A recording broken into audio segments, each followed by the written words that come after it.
there are so many things associated with development. Now, when we talk about development, some brought up the issue of human, some brought up the issue of climate and of political part, social part, and so on. So what we can see is that world development can have different meanings in different contexts, because normally when we talk about development, development as a word could be attached to any of those, let's say, any disciplines or any sector, like also the development in child or development in country. Yeah, and in general, when we to see the word development, it's associated with the positive sense, like development is a process that creates growth, progress, positive change, or additional of physical, economic, environmental, social, or development or demographic component. So whatever positive thing we try to associate is called development here. And there are different theories of development. Yeah, so those colleagues or those students who are studying development studies, are you familiar with the theories of development? So when you talk about this development theories, especially development theories try to bring all those concepts or different theories that try to associate different types of developments, how developments happens and so on. So there is this theory on modernization theory, like how the modernization can happen. And here the modernization is mainly associated with economic growth or the Western way of modernization. There is also this theory of structuralization. Here it's mainly about how different structures are needed for having a modern world. Like how the economic growth can be made. There is also this theory on dependency theory. Yeah, and here it talks about how different components are interdependent, like import, export, trade, how these are dependent with each other. For having let's say economic growth or development. So one of the key feature here is that it says that countries are dependent, and then there are countries which are let's say underdeveloped countries or peripheral region will bring resources and labor to the developed region. And there is also this concept of basic needs, which focus more on the basic human needs, like needs for food, needs for shelter, and other basic needs there. There is development theory regarding new classical theory, which is mainly based on a market. Yeah, market will solve all the problems, so we have to encourage market rather than government interventions. Yeah, and then there is also a lot of criticism of, let's say, economic centric development theory. Yeah, and here the basic idea is that we need to talk development not only in terms of economic sense, but more in a broader sense, and this is reflected in the post-development theory.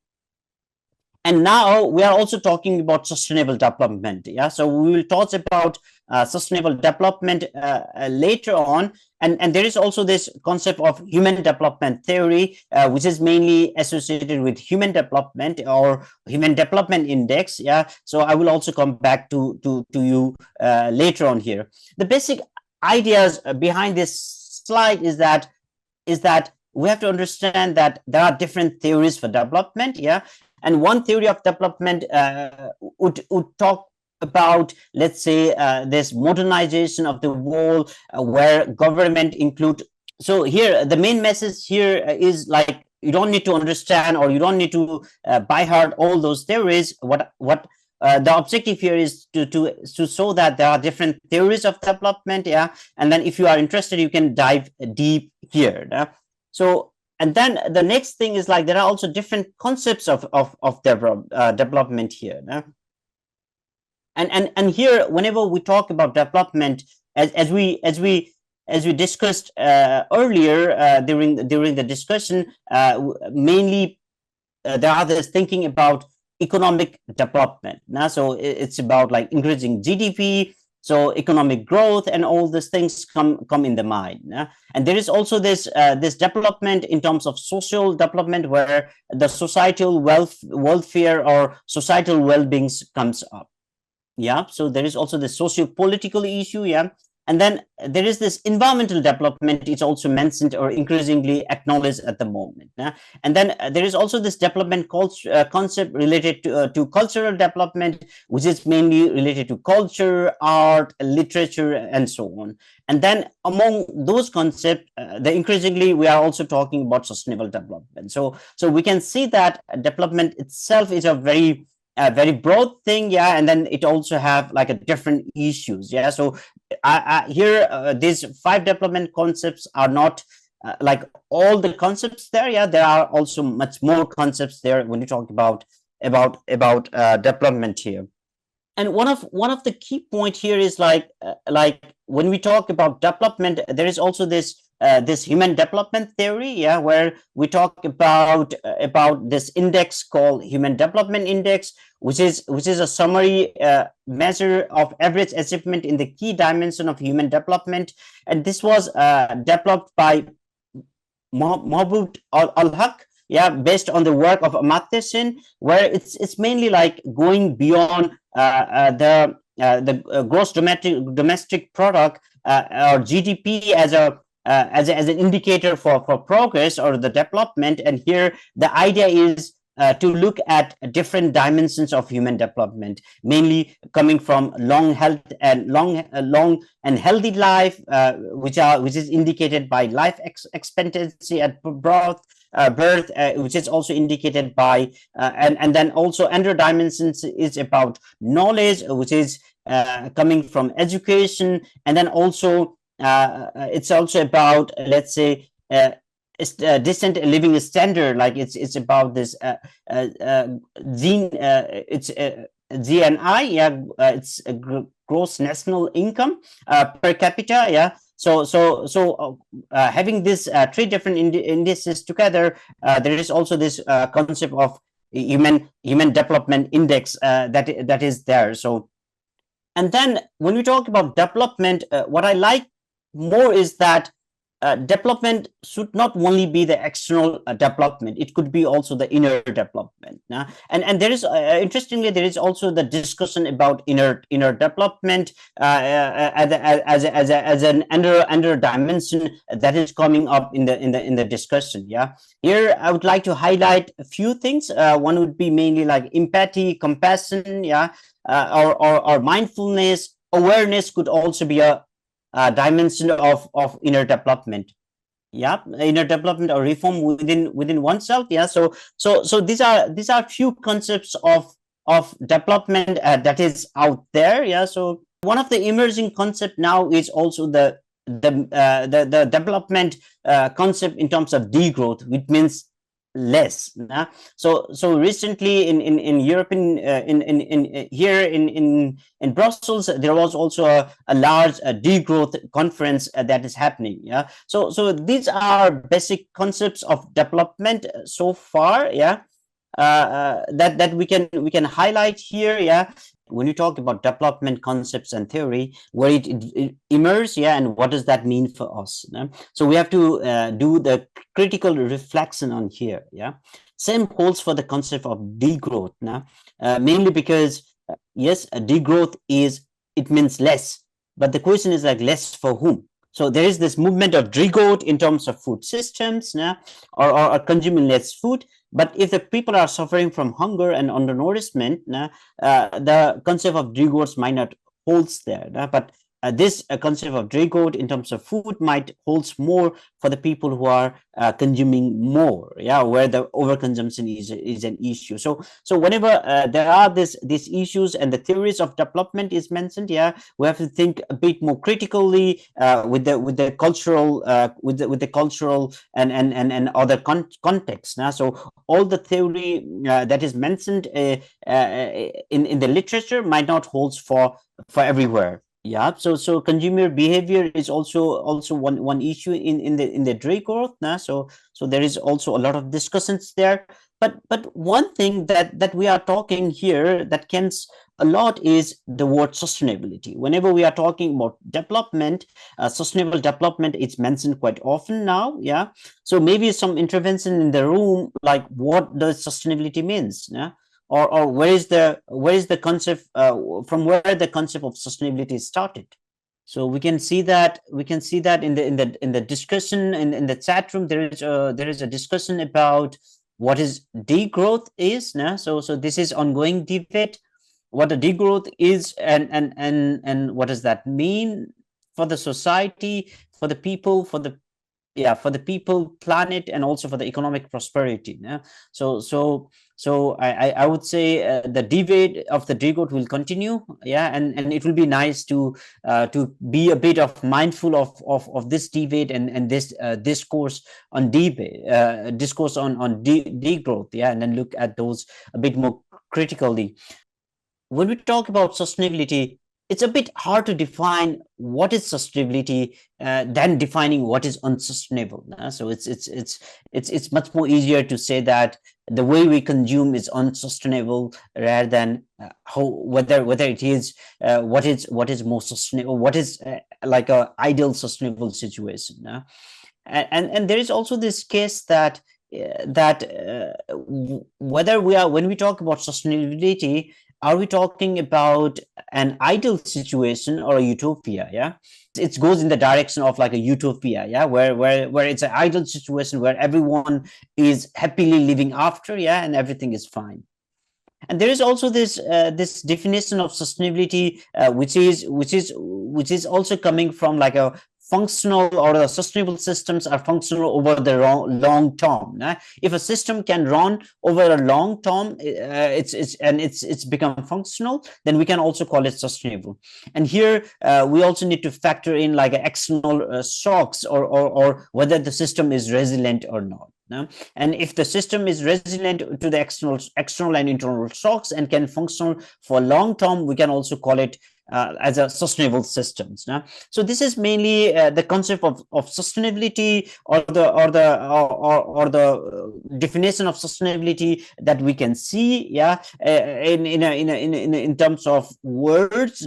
So here, when you talk about the word sustainable, so the concept of sustainable or sustainable management is a very old concept. So we can trace back this more in terms of forestry management. Yeah, it was started in it was in terms of writing. We can see that from Hans Carl von Carlwitz. Yeah, so there was a book about this forestry, economics of forestry, or silvicultura economica. Yeah, so which is written in German. Yeah, and here the in the written form, the word sustainable was mentioned in a for the very first time here. Yeah, and here it's in the text. It says like, here the biggest art, science, and the other is the cultivation of wood in a way that enables continuous and sustainable use,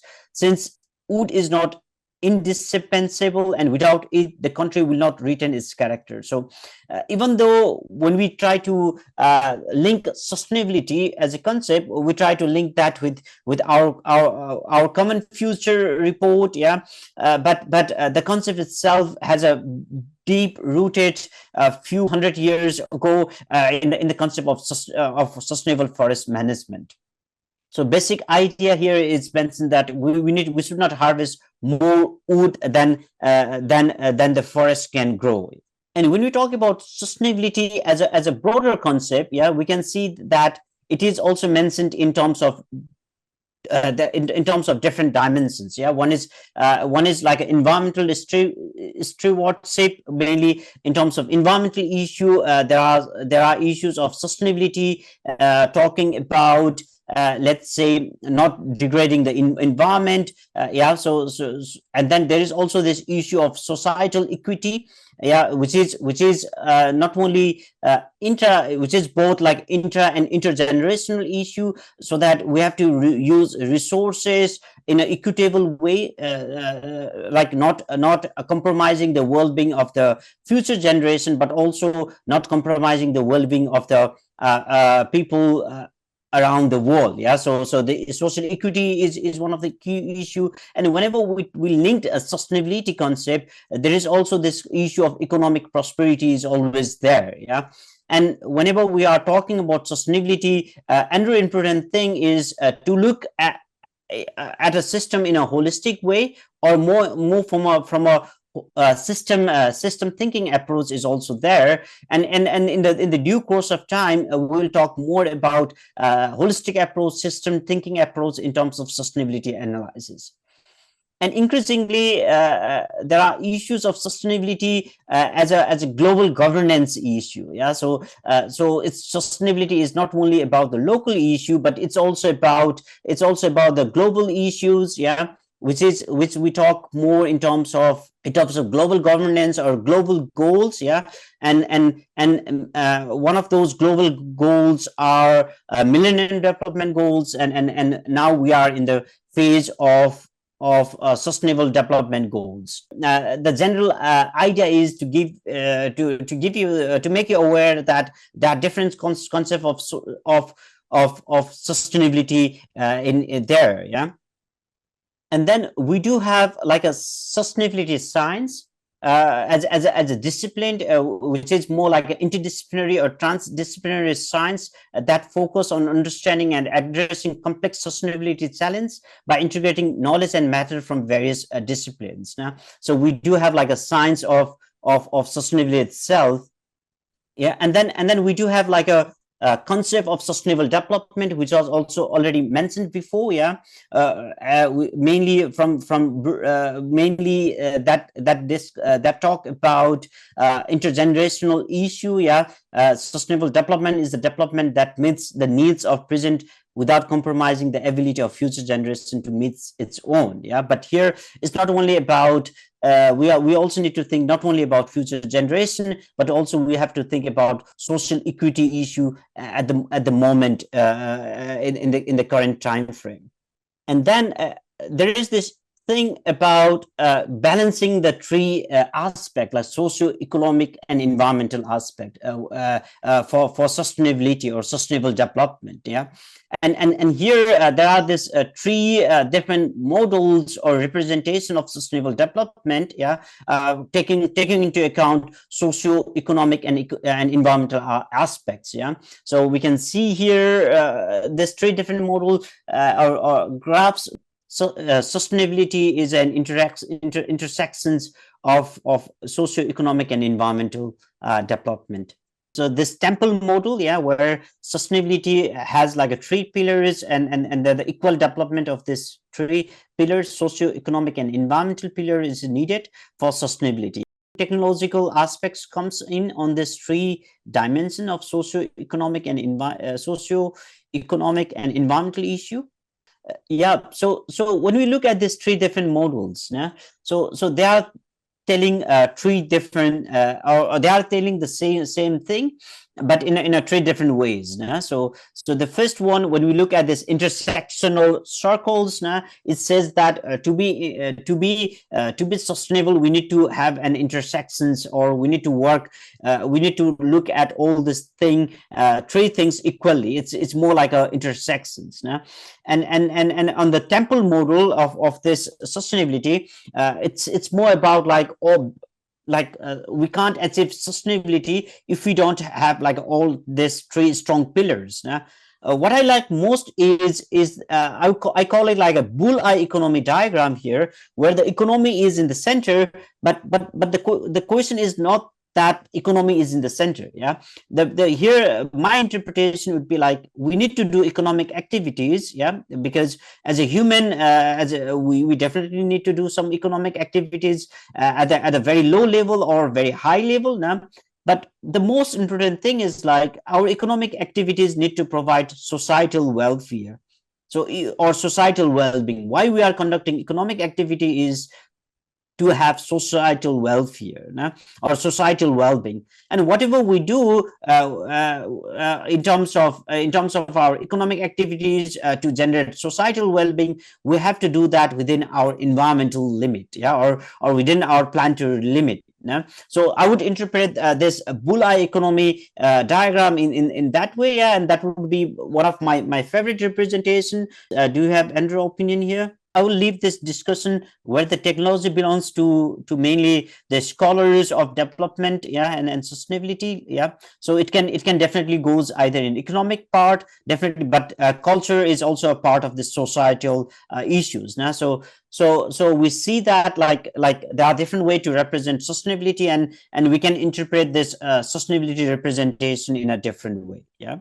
And when we talk about sustainability or issues, one of the interesting aspect is also to bring this cruiseness curve as one of the learning. So have you heard about cruiseness curve before? Maybe yes. So when you talk about cruiseness curve, yeah, so this is mainly coming from like inequality and income distribution. We call it also inverted U shape here, yeah. And how the inequality in the society increases with income, yeah. But after some point it will also decreases, yeah. And similar representation is also found for many environmental indicators, yeah. So that what we can see is that during the low income level, environmental degradation, like for example CO2 emission is quite low, but across time, what happens is that with the increasing economic activities, the environmental degradation will increase, or let's say environmental pollution will increase. And after some point, with some turning point, like middle income level, this generated income is used to fix the environmental pollution, and then this will go down, yeah. When the industry or when the economy become more mature. Now, so this is the concept of environmental cruiseness curve coming from let's say inequity and income curve here, yeah. And in some case we also find this for many environmental issues like pollutions. So if you go to a low income region where there is not much so-called development activities like a road transport system and so on, you find less pollution. But on the course of time, if you go to somewhere where things are emerging, then there might be a lot of pollutions, and the level of pollution would it's supposed to decrease when the region becomes more income, yeah. So this is some sort of like a hypothesis or observation for different environmental pollutants, and there are also studies that try to link this environmental cruiseness curve also with CO2 emission, because after some point a country could transit to let's say has an energy transition from coal or fossil fuel to renewable energies. So this is one of the important thing we need to keep in mind when we also talk about sustainability discourse here.